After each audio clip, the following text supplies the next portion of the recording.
Bu. Perkenalkan, nama saya Putri Maza Brigdesa Wulandari, absen 22. Saya Maria Enerjika, absen 13. Saya Dela Octavia, absen 7. Saya Tiara Wardani, absen 29. Saya Mara Dani, absen 3. Saya Wisnu Sabtu Ramadan, absen 1. Saya Pringga Diki Tegap Sendiri, absen 21. Saya Muhammad Fasaud, absen 14. Di sini kami akan menjelaskan mengenai negara maju dan berkembang serta benua Asia. Negara berkembang adalah negara yang di mana giat-giat pembangunan, ekonomi, teknologi, dan juga pendidikan yang belum dikembangkan secara maksimal.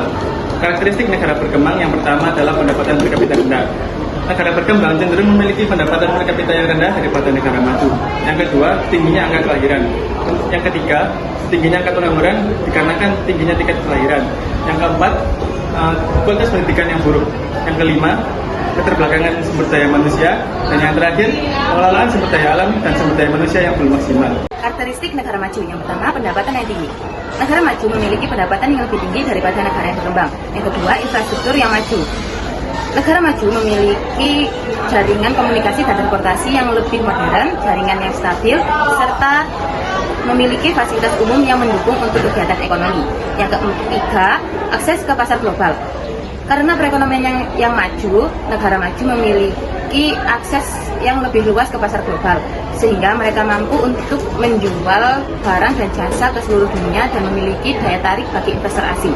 Yang keempat, memiliki sistem pendidikan yang terstruktur, yaitu negara maju memiliki kurikulum yang terstruktur, guru-guru yang sudah terlatih, serta fasilitas yang mendukung untuk kegiatan belajar mengajar. Kerjasama antar negara merupakan hubungan antar negara satu dengan negara lain melalui kesepakatan tertentu guna mencapai suatu tujuan. Tujuan yang ingin dicapai adalah peningkatan kesejahteraan penduduk dengan melakukan kegiatan yang bersifat mendorong peningkatan pertumbuhan nasional. Secara umum, negara-negara di dunia terbagi menjadi dua kelompok, yaitu negara maju dan negara berkembang. Pengelompokan ini dilakukan oleh Bank Dunia berdasarkan indikator kesejahteraan penduduk negara. Negara-negara yang sedang berkembang juga dikenal dengan sebutan kelompok negara dunia atau negara selatan. Sementara itu, negara-negara maju disebut dengan kelompok negara dunia pertama. Saat ini, negara-negara maju sebagian besar berada di kawasan Eropa Barat, Amerika Utara, Australia, Selandia Baru, dan Jepang. Di sisi lain, negara berkembang sebagian besar berada di benua Asia, Afrika, dan Amerika. Daerah rendah bagian utara. Daerahnya mencakup sebagian besar wilayah Siberia yang terdiri dari 3 lembah sungai besar, yaitu Sungai Obe, Sungai Yenisei, dan Sungai Lena yang bermuara ke Laut Es Utara. Akibatnya pengaruh suhu udara yang sangat rendah dari kutub membuat saat musim dingin membuat daerah rendah otomatis akan membeku. 2.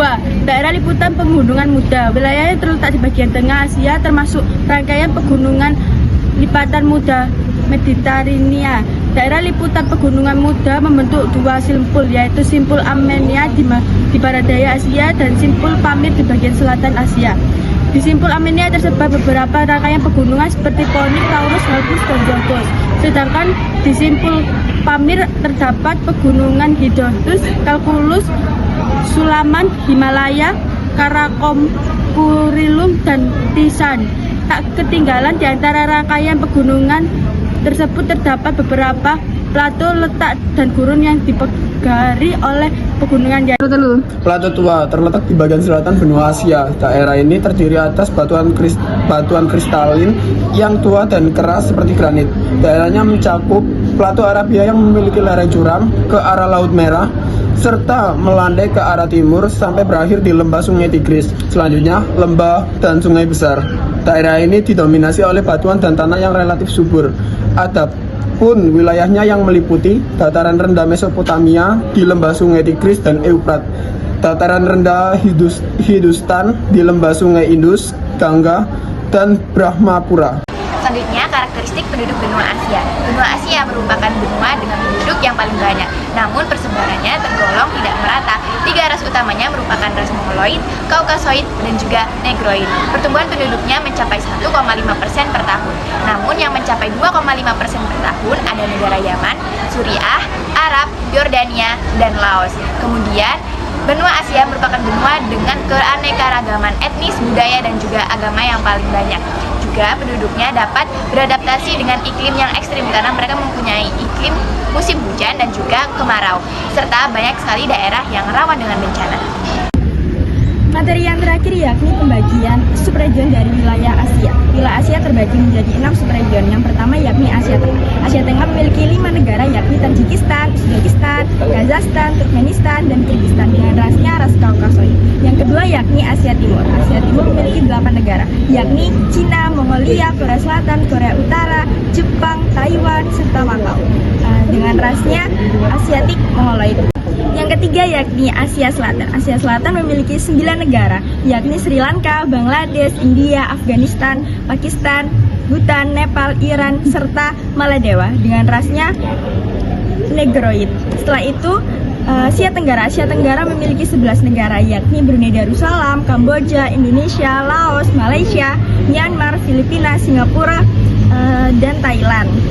Timur Leste dan Vietnam dengan rasnya Mongoloid. Selanjutnya yang terakhir yakni Asia Barat. Asia Barat memiliki 17 negara yakni Georgia, Armenia, Azerbaijan, Turki, Siprus, Syria, Lebanon, Israel, Palestina, Yordania, Irak, Oman, Yaman, Kuwait, Bahrain, Qatar, dan Arab Saudi dengan rasnya Kaukasoid. Setelah itu adanya wilayah Rusia. Rusia itu termasuk wilayah Siberia atau yang disebut dengan Asia Utara dengan rasnya Kaukasoid.